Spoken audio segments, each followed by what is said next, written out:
Hi, I സമീന്ദ്ര. എന്നെ അങ്ങനെ അറിയാൻ വഴിയൊന്നുമില്ല. ഞാനൊരു സ്റ്റുഡൻ്റ് ആട്ടോ.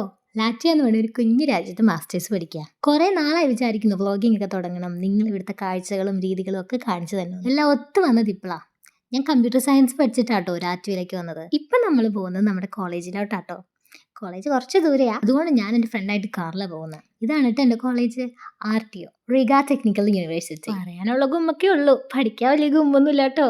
റാങ്കിങ്ങിൽ കുറച്ച് മുന്നിൽ നിൽക്കുന്നത് കൊണ്ട് തന്നെ ഇവിടുന്ന് പഠിച്ചിറങ്ങുന്ന കാര്യം കുറച്ച് ടഫാട്ടോ. കുറെ നാള് കഴിഞ്ഞ് ക്ലാസ്സിൽ വന്നതുകൊണ്ട് ടച്ചൊക്കെ വിട്ടുപോയിട്ടുണ്ട് കേട്ടോ. എവിടെ ക്ലാസ് തപ്പണ ഈ കാണുന്നത്. പിന്നെ കൂടെ വന്നവൻ തിരിച്ചു പോകാനുള്ള മോട്ടിവേഷൻ കുറച്ച് കൂടുതലായതുകൊണ്ട് തിരിച്ചു പോയാലോ എന്ന് ഞങ്ങൾ പലവട്ടം ചിന്തിച്ചു. ഓരോ ദിവസം ക്ലാസ്സിൽ പോകാനിരിക്കാൻ ഓരോ റീസണാ.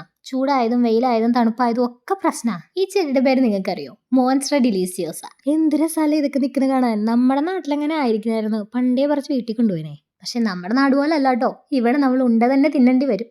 പുറത്ത് നിന്നപ്പോഴോർത്ത് ക്ലാസ് ഉണ്ടല്ലോ. ഇങ്ങനെയാട്ടോ ഞങ്ങൾ അറ്റൻഡൻസ് ഇടുന്നത്. ഇതിന്റെ പേരാ NFC. പിന്നെ നമ്മൾ പണ്ടേ ബാക്ക് സീറ്റിലാണല്ലോ ഇരിക്കാറ്, അതുകൊണ്ട് നമ്മൾ ആദ്യം തന്നെ പോയി ബാക്ക് സീറ്റിൽ സീറ്റ് പിടിച്ചു. പിന്നെന്താ, സ്ഥിരം കലാപരിപാടി, വല്ല സിനിമയോ റീലൊക്കെ കണ്ട് ഇങ്ങനെ സമയം കളയാം. നല്ലൊരു ഇൻഫ്രാസ്ട്രക്ചർ ഉള്ള കോളേജിൽ പഠിച്ചാൽ പിന്നെ ഇത് ഇങ്ങനെ കുറച്ച് ഉപകാരങ്ങളൊക്കെ ഉണ്ട്. ഈ ഗെയിമിന്റെ പേരെന്താണെന്ന് അറിയില്ല, അറിയാവുന്നവരൊന്ന് കമന്റ് ചെയ്യണേ. അങ്ങനെ തിരിച്ചു വന്ന വഴി ഞാൻ കണ്ട ഒരു ബിൽഡിംഗ് ആണ്. ഇത് കണ്ടപ്പോൾ എനിക്ക് എന്റെ ട്വിൻ സിസ്റ്ററിന് ഓർമ്മ വന്നു. പുള്ളിക്കാരി ജർമ്മനിയിലാട്ടോ. പണ്ട് നോട്ട്ബുക്കിന്റെ ഒക്കെ ഫ്രണ്ട് കവറിൽ ഇതുപോലത്തെ പിക്ചറൊക്കെ കാണുമ്പോൾ ഞാൻ ആലോചിക്കുമായിരുന്നു, നമ്മളെ കൊണ്ടൊക്കെ എന്തെങ്കിലും ഇതൊക്കെ കാണാൻ പറ്റുമോ. കുറെ പേരുടെയൊക്കെ ഡ്രീമിലാണല്ലോ ഞാൻ ഇപ്പൊ ജീവിക്കുന്നതെന്ന് ഓർക്കുമ്പോൾ സന്തോഷം. നമ്മുടെ വിഷയത്തിന് തെന്നി മാറിപ്പോയി.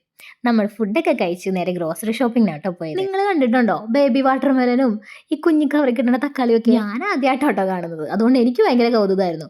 ഇത് നോക്ക്, ബ്ലാക്ക് ഗാർലിക്. പണ്ടേ ഉള്ള സ്വഭാവം, എന്തെങ്കിലും ഒരു സാധനം വാങ്ങാൻ വന്നാലും കാർട്ടൺ നിറയെ സാധനമായിട്ട് ഇവിടുന്ന് ഇറങ്ങാറുള്ളൂ. അതൊരു മാനസിക രോഗമാണോ എന്ന് വരെ എനിക്ക് തോന്നിപ്പോകാറുണ്ട് ഇടയ്ക്ക്. അങ്ങനെ ഞങ്ങൾ പേയ്മെന്റ് ഒക്കെ ചെയ്തു ഞങ്ങൾ അവിടെ നിന്ന് ഇറങ്ങി. തിരിച്ച് വന്ന വഴിയാണെങ്കിൽ നല്ല കൊടുക്കാം. എന്തോരം ടാക്സ് വാങ്ങുന്നതാ. ഈ റോഡൊക്കെ ഇവർക്കൊന്ന് ടാർ ചെയ്തൂടെ? അപ്പൊ അത്രേ ഉള്ളൂ.